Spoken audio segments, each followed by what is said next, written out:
আসসালামু আলাইকুম দর্শক, শুরু করব আজকের নতুন একটি বিষয় নিয়ে। 2025 সালে প্রাথমিকে 1 লাখ শিক্ষক নিয়োগ হতে পারে। এই সামনে যে বছর পড়তেছে সেই বছরে 1 লক্ষ শিক্ষক নিয়োগ হতে পারে বলে এমন একটি নিউজ প্রকাশিত হয়েছে। সকল ধাপ সম্পন্ন, চাকরির জন্য নাম এসেছে তালিকায়, কিন্তু যোগদান করতে পারছে না। এই হতাশা নিয়ে সময় পার করছেন 6,531 জন। 3 ধাপের শিক্ষক নিয়োগের কথা ছিল। প্রথম ও দ্বিতীয় ধাপের নিয়োগ সম্পন্ন হয়েছে, কিন্তু নানা জটিলতায় আটকে আছে তৃতীয় ধাপের নিয়োগ।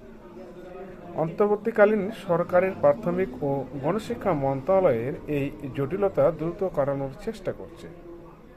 জটিলতা কাটলে নতুন করে শিক্ষক নিয়োগের প্রক্রিয়া শুরু হবে। মন্ত্রণালয় সূত্রে জানিয়েছে, 2025 সালের মধ্যে 1 লাখ শিক্ষক নিয়োগ দেওয়া সম্ভব, কারণ এই পরিমাণ শিক্ষকের পদ বছরের মধ্যেই খালি হবে। জটিলতা থাকলেও শিক্ষকের সংখ্যা বৃদ্ধি নানা উদ্যোগ নিয়েছে সরকার। 2025 সালে 1 লাখ শিক্ষক নিয়োগের প্রক্রিয়া শুরু করা হবে। বিগত সরকারের 1 লাখ শিক্ষক নিয়োগের পরিকল্পনাও ইতিমধ্যে 45,527 জন শিক্ষক নিয়োগ দেওয়া হয়েছে। নিয়োগের অপেক্ষায় 6,531 জন। সেই সঙ্গে সরকারি প্রাথমিক বিদ্যালয়গুলোতে 9,572টি সহকারী প্রধান শিক্ষকের পদ সৃজন করা হয়েছে। মন্ত্রণালয় সূত্র জানিয়েছে, আগামী বছরেই ও পরবর্তী সময়ের শূন্য পদ বিবেচনায় নতুন নিয়োগের চিন্তা করা হবে। 2023 সালে আওয়ামী লীগের শাসন আমলে সরকারি প্রাথমিক বিদ্যালয়ে 1 লক্ষ শিক্ষক নিয়োগের পরিকল্পনা হাতে নেওয়া হয়েছে, যা 2025 সালের মধ্যে হওয়ার কথা। 2022 সালে 37,554 জন শিক্ষক নিয়োগ দেওয়া হয়। 2023 সালে ফের শিক্ষক নিয়োগের বিজ্ঞপ্তি প্রকাশ করা হয়। 2 ধাপে নিয়োগ সম্পন্নের পর দেশে ঘটে যায় গণঅভ্যুত্থান। প্রথম ধাপে 2,497 ও তৃতীয় ধাপে নিয়োগ পান 5,456 জন। আটকে যায় তৃতীয় ধাপের নিয়োগ। সম্প্রতি জনপ্রশাসন মন্ত্রণালয়ে কোটা সংক্রান্ত আগের সব পরিপত্র, প্রজ্ঞাপন, আদেশ, নির্দেশ অনুশাসন রহিত করে আইন ও জনপ্রশাসন মন্ত্রণালয়ের মতামত নিয়ে বিধিমালা অনুযায়ী চলিত বছরের 31শে অক্টোবর প্রাথমিক শিক্ষক নিয়োগ তৃতীয় ধাপ চূড়ান্ত ফলাফল প্রকাশিত হয়। এই চাকরি প্রত্যাশীরা যোগদানের এলাকায় সম্পূর্ণ করেছে সকল অফিসিয়াল কাজ। অনেকে হাতে পেয়েছে যোগদান পত্র। তৃতীয় ধাপের শিক্ষক নিয়োগের আপত্তি বাধা কোটা নিয়োগ।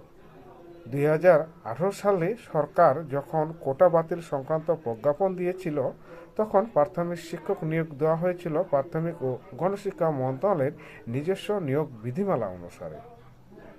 কেন নতুন প্রজ্ঞাপন অনুসারে ফলাফল প্রকাশ করা হলো না, তা জানতে 31 জন চাকরি প্রত্যাশী হাইকোর্টে রিট করেন। ফলে 6,531 জন নিয়োগ কার্যক্রম 6 মাসের জন্য স্থগিত করা হয়। এই থমকে থাকা প্রাথমিক শিক্ষকদের নিয়োগ দিতে এক প্রকারের বিপাকেই পড়েছেন প্রাথমিক শিক্ষা অধিদপ্তর, ডিপিও। সরকার পরিবর্তন, প্রশাসন রদবদল সহ নানা কারণে একের পর চুপ করে আছে ডিপিই। নিয়মিতভাবেই অবসরে যাচ্ছে প্রাথমিক শিক্ষকরা। পরিকল্পনা অনুযায়ী সম্পন্ন হয়েছে 45,527 জন শিক্ষক। এছাড়াও বাকি রয়েছে পরবর্তী 3 জেলায় শিক্ষক নিয়োগ। এখন তৃতীয় ধাপে নিয়োগ 6,531 জন সম্পূর্ণ পর শূন্য পদ তালাশ করবে ডিপিই। এই পদগুলো পূরণের উদ্যোগ শুরু হবে 2025 সালেই। ডিপিএস সূত্রে জানায়, আগামী বছরের সহকারী প্রধান শিক্ষকের সব পদ সৃজনের জন্য প্রায় 65,500 পদ সৃজনের ফাইল জনপ্রশাসন মন্ত্রণালয়ের পাঠিয়েছে প্রাথমিক ও গণশিক্ষা মন্ত্রণালয়। যাচাই বাছাই শেষে 9,572 জন পদ সৃজনের অনুমতি দেওয়া হয়। ডিপিইর এক কর্মকর্তা বলেন, আমাদের শিক্ষক নিয়োগ বিধিমালায় যেটা অন্তর্ভুক্ত হবে সেটা মেনেই নিয়োগ কার্যক্রম সম্পন্ন করতে হবে। এ বিষয়ে জনপ্রশাসন মন্ত্রণালয়ের সঙ্গে আমাদের বৈঠক হবে, বৈঠকে বিষয়টি সুরাহা হবে। সম্প্রতি একটি অনুষ্ঠানে প্রাথমিক ও গণশিক্ষা উপদেষ্টা ডক্টর বিধান রঞ্জন রায় পোদ্দার বলেন, সরকারি প্রাথমিক বিদ্যালয়ে 93% শিক্ষকই মেধার ভিত্তিতে নিয়োগ দেওয়া হবে। শিক্ষক নিয়োগ থাকবে না পোষ্য কোটা। তবে শিক্ষার্থীদের বিজ্ঞান ও গণিতে দক্ষ করে তুলতে শিক্ষক নিয়োগের ক্ষেত্রে মোট নিয়োগের 20% গণিত ও বিজ্ঞান বিষয়গুলো থেকে পাশকারীদের অগ্রাধিকার দেওয়া হবে। দর্শক, এই হচ্ছে প্রাথমিক বিদ্যালয়ের একটি সুখবর। সেটি হচ্ছে 2025 সালে 1 লক্ষ নিয়োগ হতে পারে।